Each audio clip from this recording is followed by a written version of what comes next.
दुष्यंत कुमार की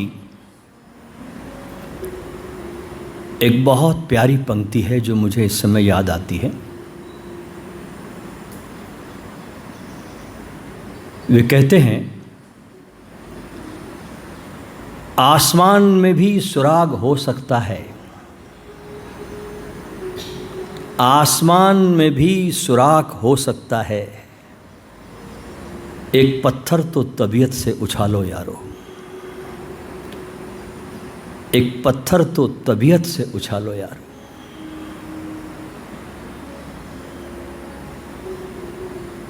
मनुष्य के भीतर क्या नहीं है, क्योंकि मनुष्य को बना करके परमात्मा ने फिर सब कुछ बनाना छोड़ दिया। द अल्टीमेट, अंतिम कलाकृति, जितने भी गुण थे मनुष्य के भीतर डाल दिए। जितने गुण इस परमपिता परमात्मा के पास है उतने ही तुम्हारे भीतर है, लेकिन वे सारी शक्तियां सोई पड़ी है। चंद्रमा हृदय का केंद्र है, वो तुम्हारा सोया। अग्नि तुम्हारे वाणी का केंद्र है, वो तुम्हारे भीतर सुप्त पड़ी। सूरज तुम्हारी आंखों का केंद्र है, तुम्हें दिखाई नहीं पड़ता।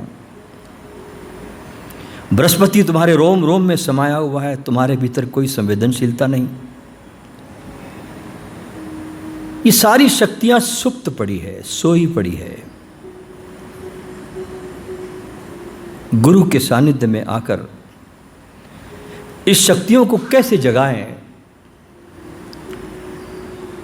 इस पर शिष्य प्रयास करता है। गुरु की सेवा में अपने को निमग्न रखता है, प्रयास भी करता है और प्रसाद के लिए भी आतुर होता है। जैसे पक्षी के पास दोनों पंख है तभी उड़ना संभव है, एक पंख से पक्षी उड़ नहीं सकता। ऐसे प्रयास भी करना और उस प्रसाद की प्रतीक्षा भी करना, ये साधक का गुण होना चाहिए।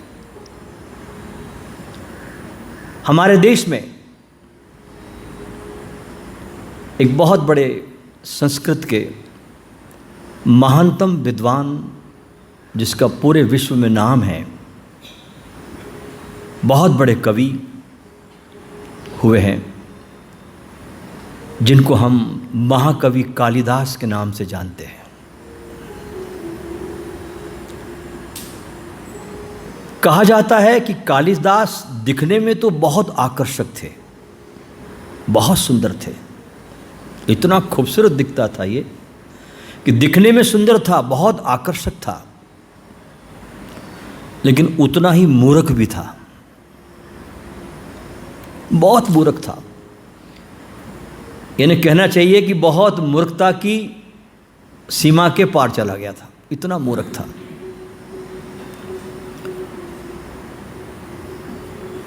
तो एक बार की घटना है कि ये कालिदास एक जंगल में एक वृक्ष पर चढ़ करके उसी डाली को काट रहा था जिस डाली पे ये खड़ा था। और उस समय क्या था कि इस मुल्क की एक बहुत बड़ी राजकुमारी, जिसका नाम था विद्योत्मा, ये बहुत ज्ञानी लड़की थी और इसकी एक शर्त थी कि मैं उसी व्यक्ति को वरण करूंगी जो मुझे शास्त्रार्थ में हरा दे। यानी ज्ञान की पिपासु थी, ज्ञान की प्यास थी इस स्त्री में। उस समय स्त्रियां उसी वर को धारण करती थी जो बहुत ज्ञानी होता था। जब हिमाचल में पार्वती को पता चला कि दक्षिण भारत में भगवान शंकर है और वे परम ज्ञानी है, तो पार्वती उसको पति के रूप में धारण करने के लिए व्याकुल उठी। ज्ञान की पिपासा होती थी उन समय स्त्रियों को। आजकल क्या पिपासा है स्त्रियों को कि ये शादी के बाद कपड़े खरीदेगा कि नहीं खरीदेगा, अच्छा पर्स ला के देगा कि नहीं देगा, गले में हार देगा कि नहीं देगा, अच्छी चप्पल की जोड़ी देगा कि नहीं देगा, अच्छा घर रहने को देगा कि नहीं देगा। अब ये उनके अंदर कामनाएं हैं, तो उस ढंग के फिर आदमी मिलते। अगर तुम्हारी कामनाएं शुद्र हो तो तुम कैसे अपेक्षा कर सकते हो कि तुमको कोई कालिदास मिल जाए, कोई तुमको राम मिल जाए, कोई तुमको कृष्ण मिल जाए। तुम्हारी कामनाएं बताती है कि तुम क्या मांग रहे हो। और पुरुष भी आजकल किसी स्त्री का गुण नहीं देखते, सिर्फ गाल देखते हैं और बाल देखते हैं।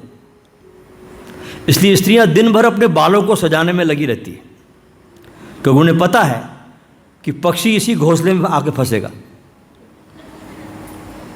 तो दिन भर वे अपने बालों को जमाती रहती है कि कब पक्षी फंसे इस घोंसले में। लेकिन विद्योत्मा परम ज्ञान की उपासक और ज्ञान के लिए लालायित। कई राजकुमार आए शास्त्रार्थ करने। अब राजकुमार क्या शास्त्रार्थ करेंगे, हार गए विद्योत्मा से। बड़े बड़े विद्वानों के लड़के आए, ज्ञानियों के, पंडितों के, सबको विद्योत्मा ने हरा दिया शास्त्रार्थ में। कोई जीत नहीं पाया। विद्वानों को बहुत धक्का लगा कि हमारे इतने बड़े बड़े ज्ञानी, हमारे बेटे, हमारी संतान, उसको इस छोटी सी कन्या ने हरा दिया। बड़ा अपमान लगा उन पंडितों को और कहा कि इस गर्विष्ठ लड़की को हम एक ऐसे आदमी से इसका विवाह करा देंगे जो दुनिया का सबसे बड़ा महामूर्ख आदमी हो। और जंगल से गुजर रहे हैं और उनको ये कालिदास नाम का व्यक्ति एक डाल पे खड़ा हुआ उसी डाल को काटता हुआ मिल गया, मूर्ख। उसने उससे कहा कि हम तेरी शादी इस देश की सबसे सुंदरतम राजकुमारी से कराने वाले हैं। तुझे बस एक ही काम करना होगा, बस एक, और कुछ भी नहीं, कि तुझे उस सभा में शास्त्रार्थ के समय मौन रहना होगा, क्योंकि ज्ञानियों की सभा में मूर्खों का मौन रहना ही उत्तम है। तुझे सिर्फ मौन रहना है, कुछ नहीं करना, बाकी सब हम संभालेंगे। वो बिल्कुल तैयार हो गया, बोले ठीक है, जैसा आप बोलोगे मैं करने को तैयार हूं। उन विद्वानों ने, उन पंडितों ने कालिदास को बहुत अच्छा सजाया, जैसे गुरु को सजाते हैं। अच्छे वस्त्रों से, अलंकारों से, मालाओं से, फूल मालाओं से एक अच्छे गुरु की छवि बनाई। तिलक विलक सब लगा के जैसे बनाया जाता है ना, ऐसा अभिनेता की तरह उसको गुरु की तरह खड़ा किया। और साथ में जितने भी उस समय के पंडित, विद्वान, जो भी लोग थे, वे सब उसके शिष्य बन गए, दिखाने के लिए कि ये गुरु जो आ रहे हैं शास्त्रार्थ करने के लिए, ये कोई साधारण गुरु नहीं है। इनके पीछे पूरी इनके शिष्यों की फौज आ रही है दिखावे के लिए। गांव गांव से लोग भी इकट्ठे कर दिए पैसे देकर के, तुम भी आ जाओ शिष्य बनने। ऐसे सैकड़ों शिष्य के साथ वे लोग कालिदास को बहुत सम्मान के साथ उस विद्योत्मा के दरबार में लाए और एक बहुत ऊंचे आसन पर उनको बिठा दिया। अब जब ये चर्चा चली और उन्होंने पहले ही विद्योत्मा से कह दिया था कि हमारे गुरु जो है वे बोलते नहीं हैं, वे मौन में रहते हैं, और तुमको उनके मौन को समझना है, उनके इशारों को समझना है, और तुमको भी उनकी बातों का मौन में जवाब देना है इशारों से। अगर तुम इसको स्वीकार कर सको तो ही शास्त्रार्थ होगा, और अगर तुम इसको इनकार कर दोगी तो तुम्हारी कायरता घोषित होगी कि तुम कायर हो। विद्योत्मा को चुनौती मिल गई, उसने स्वीकार कर लिया कि ठीक है, मौन में ही इशारों से हम जवाब देंगे। सारे शहर में, सारे नगर में चर्चा हुई इसकी कि ऐसा शास्त्रार्थ हो रहा है जिसमें वाणी का उपयोग नहीं होगा, सिर्फ इशारों से शास्त्रार्थ चलेगा। बहुत भीड़ आई सुनने के लिए, कई देशों के राजकुमार भी आए, सारी जनता भी आई, और वहाँ पर बड़े ऊंचे आसन पर एक गुरु की तरह उस मूर्ख को बिठा दिया गया। वो बैठा, शास्त्रार्थ शुरू हुआ। विद्योत्मा ने कालिदास की तरफ इशारा करके उसको एक उंगली बताई।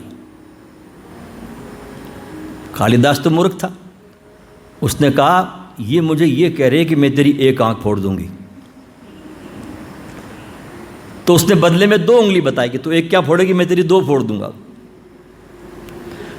जब उसने ये उंगली बताई तो मूर्ख पंडितों ने इसका अर्थ करना शुरू किया और राजकुमारी से कहा, आप कहती है कि ईश्वर एक है।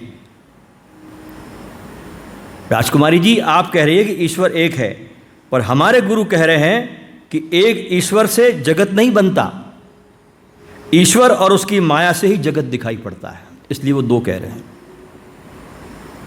बात में दम था। आगे शास्त्रार्थ फिर शुरू हुआ। राजकुमारी ने दूसरी बार अपने पूरे हाथ का 5 उंगली खोल के पंजा दिखाया। मूर्ख ने सोचा कि राजकुमारी शायद मुझे ऐसा करे कि थप्पड़ मारूंगी। मूर्ख ने मन में सोचा कि राजकुमारी ये कह रही है कि तुझे थप्पड़ मारूंगी। मूर्ख ने उत्तर में 5 उंगलियां समेटकर घूंसा दिखाया। पंडितों ने अर्थ किया, आप कहती हैं कि 5 ज्ञानेंद्रियां हैं, आप कहती है कि 5 ज्ञानेंद्रियां है।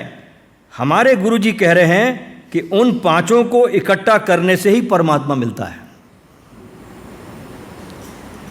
हमारे गुरु ये कह रहे हैं कि उन 5 को जब तक शक्तियों को, उस इंद्रियों को इकट्ठा नहीं करोगे तब तक परमात्मा नहीं मिलता। बात में दम था। शास्त्रार्थ आगे बढ़ा। राजकुमारी ने उसके बाद 7 उंगलियां दिखाई, 7 उंगलियां। मूर्ख ने उत्तर में 9 दिखाई। पंडितों ने अर्थ किया कि आप 7 उंगलियों से ये कहना चाह रही हो कि 5 ज्ञानेंद्रियां हैं, मन व बुद्धि, 7 की संख्या आप बता रही है कि 5 ज्ञानेंद्रियां और एक मन और एक बुद्धि, ऐसे मिलकर 7 हुए। हमारे गुरुजी तो बहुत आगे की बात कह रहे हैं कि इस 7 में चित्त और अहंकार भी जोड़ने चाहिए, इसलिए वे 9 कह रहे हैं। इन 7 में चित्त और अहंकार भी जोड़ो, ये भी है, इसलिए 9 बनते हैं। राजकुमारी ने उसके बाद कालिदास को अपना मुंह खोलकर जीभ दिखाई। तो जैसे ही विद्युत्मा ने जीभ दिखाई तो कालिदास ने मुंह पे हाथ रख लिया। जब कालिदास ने मुंह पे हाथ रख लिया तो पंडितों ने कहा, आप कहती है कि जीवा से बोला जाता है, लेकिन हमारे गुरुजी कहते हैं कि वाणी का संयम करने से ही शक्ति मिलती है। हमारे गुरुदेव कह रहे हैं कि वाणी का जब तक आप संयम नहीं करो तब तक ऊर्जा इकट्ठी नहीं होती है और सत्य वाणी से कहा नहीं जा सकता। ऐसा करके शास्त्रार्थ खत्म हुआ और कालिदास जीत गया। इन दोनों की शादी हुई। ये दोनों उस कुटिया में आए जहां इनको रहना है। पहली ही रात में जब ये कुटिया में आए तो आधी रात को खिड़की के बाहर एक ऊंट चिल्लाया। तो विद्युत्मा संस्कृत की ज्ञाता थी। उन्होंने उससे पूछा अपने पति से, जो अभी भी पति हुआ, बोले ऊंट को संस्कृत में क्या कहते हैं? अब ये तो मूर्ख था, इसने कहा मुझे क्या मालूम। अब खुल गई पोल और विद्युत्मा ने उसी रात उसको घर से बाहर निकालकर धक्का दे दिया कि ऐसे मूर्ख पति के साथ मैं क्या जीवन बिताऊं। तुम जाओ और जब योग्य होके आओ तब तुम मेरे पास रहने को आना। और कहते हैं कि कालिदास उसके बाद जंगल में चले गए और भगवान के आराधना में डूब गए। संकल्प किया, क्योंकि वे काली के उपासक थे इसलिए नाम पड़ा कालिदास। काली की भक्ति करते थे तो काली के उपासक थे। काली के चरणों में अपने को रखा, ज्ञान के लिए अपनी ज्योति जगाई, संकल्प किया, समर्पण की भावना रखी और कुछ वर्षों के बाद ऐसा भीतर प्रकाश हुआ, ऐसी ज्योति जली ज्ञान की कि इतना बड़ा मूर्ख संसार में एक सबसे बड़ा ज्ञानी होकर उभरा। उज्जैन के राजा विक्रमादित्य के दरबार में जो 9 रत्न थे उसमें एक रत्न कालिदास भी थे। और जब ज्ञान अर्जन करने के बाद अपनी पत्नी विद्युत्मा के पास जब लौटते हैं और संस्कृत में कहते हैं दरवाज़ा खोलने के लिए, तो पत्नी दरवाज़ा खोल देती है। यानी दोस्तों ये देखिए आप कि एक व्यक्ति अगर अपने भीतर ये कामना करे, सिर्फ कामना करे, संकल्प करे और प्रयास करे, तो दुनिया में क्या नहीं हो सकता। लेकिन दुर्भाग्य की बात है कि आदमी अच्छा सपना भी नहीं देखता कुछ होने के लिए। हम इतने कृपण हो गए कि हम अच्छा सपना भी नहीं देख सकते अपने स्वयं के लिए कि मैं क्या होना चाहता हूँ, मेरे भीतर जो बीज है ये क्या बनना चाहता है, उसकी हम कामना भी नहीं करते और बीज लेकर आते और बीज के साथ ही हम मर जाते हैं। कालिदास ने प्रयास किया और संसार के सबसे बड़े कवियों में उसकी गिनती की जाती है आज की तारीख में। बड़े बड़े किताबों की रचना की, जिसमें अभिज्ञान शाकुंतलम उनका बड़ा प्रसिद्ध नाटक है, जिसकी दुनिया के सभी भाषाओं में जिसका अनुवाद हुआ है। हर भाषा में, हर देशों में ये नाटक खेला जाता है। रघुवंश लिखा, कुमार संभव लिखा, ऋतु संहार लिखा, ऐसे ऐसे अद्भुत ग्रंथ लिखे इसने कि जिस ग्रंथों को पढ़कर आदमी नतमस्तक हुए बिना नहीं रहता।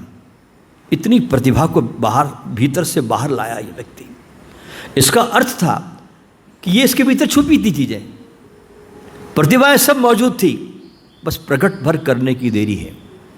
इसलिए मैं अपने प्रवचनों में एक बात हर शिविर में कभी कभी कहा करता हूँ कि आपको बुद्धत्व को पाना नहीं है। ये बात बिल्कुल 2 कौड़ी की बेकार बात है। बुद्धत्व को पाना, बुद्धत्व को पाना नहीं है, क्योंकि वो तो आपको मिला ही हुआ है, उसको पाना नहीं है। आपको एक ही काम करना है कि अपने बुद्धत्व को अभिव्यक्त करना है, पाना नहीं है, क्योंकि आपको तो मिला ही हुआ है। पाने की बात ही 2 कौड़ी की, व्यर्थ की बात है, भटकाव है और कुछ नहीं। वो आप भटक जाओगे। आपको तो जो मिला हुआ है उसको बस अभिव्यक्त करना है। कैसे उसको एक्सप्रेस करें, इसकी कला आपको किसी सद्गुरु के पास जाकर सीखनी है कि मैं अपने को कैसे बांटूं, मैं अपने को कैसे अभिव्यक्त करूं। और अभिव्यक्त करने के लिए जो सबसे बड़ी बाधा बनती है वो है हमारे भीतर का संकोच, हमारे भीतर की रुकावट। जलालुद्दीन रूमी एक बड़ा प्यारा गीत कहता है इस संदर्भ में। उन्होंने ये कहा अपने गीत, बड़े सुंदर गीत हैं मौलाना रूमी के। वे कहते हैं कि तुम्हें प्रेम को पाना नहीं है। बड़ा सुंदर भाव है, देखिए इसका। रूमी कहता है तुमको प्रेम को पाना नहीं है, तुमको इस बात को देखना है, इसकी चिंता करनी है कि इस प्रेम को प्रकट होने के लिए तुमने कौन कौन सी रुकावटें बना रखी है। ये प्रेम प्रकट न हो जाए तुम्हारे जीवन में, इसके लिए तुमने क्या क्या व्यवधान निर्मित किए, तुमने क्या क्या रुकावटें पैदा करी, इसके लिए इस पर ध्यान देना है। और जब तुम इस पर ध्यान दे देते हो तो प्रेम का झरना तो प्रवाहित होने के लिए तैयार ही बैठा हुआ है, वहां कोई रुकावट नहीं है। उस झरने की तरफ से कोई बंदिश नहीं, कोई रुकावट नहीं, सारी बंदिशें तुमने डाल रखी है। संकोच, लोभ, लाज, पड़ोसी का भय, समाज का भय, राष्ट्र का भय, ये सारे जो भय है ये तुम्हें खिलने नहीं देते हैं। इसलिए भय से मुक्त होना है। और सबसे बड़ा भय है मृत्यु का भय। आदमी के जीवन में जो सबसे बड़ा भय है वो है मृत्यु का भय। और जब कोई व्यक्ति अपनी जीते जी मौत को स्वीकार कर लेता है और ये बहुत अपने अंतरतम में बात को बिठा देता है कि एक ना एक दिन तो मरना ही है, इलेक्शन जीतूं न जीतूं इसमें संशय हो सकता है, धनपति बनूं न बनूं इसमें भी संशय हो सकता है, मेरे पास बड़ी कोठी होगी न होगी इसमें भी शक हो सकता है, लेकिन मैं मरूंगा नहीं इसमें कोई शक नहीं है। तो जिस दिन व्यक्ति इस मौत को अपने रोम रोम से स्वीकार कर लेता है उस दिन वो भयमुक्त हो जाता है, और उस भयमुक्त अवस्था में हमारा जो चेतन का जो तल है, भीतर का जो तत्व है, ये बाहर प्रकट होने लगता है। और इस प्रकट होने के लिए सद्गुरुओं ने अनेक अनेक अनेक अनेक विधियां दी है, ध्यान के प्रयोग दिए हैं। कोई सूफियों के मार्ग है, कोई वैष्णव संप्रदाय के मार्ग है, कोई जैन मास्टर के मार्ग है, कोई हिंदू संतों के मार्ग है, ओशो के अपने मार्ग है। उन्होंने आधुनिक मनुष्यता को ध्यान में रखते हुए बहुत सुंदर सुंदर विधियां सौगात के रूप में मनुष्यता को दी। उसमें से एक विधि आज हम करेंगे जिसका नाम है, बहुत सुंदर सहज ध्यान है। ध्यान जितना सहज होगा दोस्तों उतना प्रभावकारी होगा, और जितना कोई ध्यान ज़्यादा कॉम्प्लिकेटेड होगा ना, अहंकार तो रस लेगा उसमें लेकिन असरदार बिल्कुल नहीं होगा। इसलिए दुनिया के जितने भी बुद्ध हुए ना, वे जिस विधि से बुद्ध होते हैं उनकी विधियां बड़ी सरल थी। आपने कोई भी एक ऐसा बुद्ध नहीं देखा जिसने बहुत बड़ी बड़ी क्रियाएं की तब बुद्ध हुआ हो।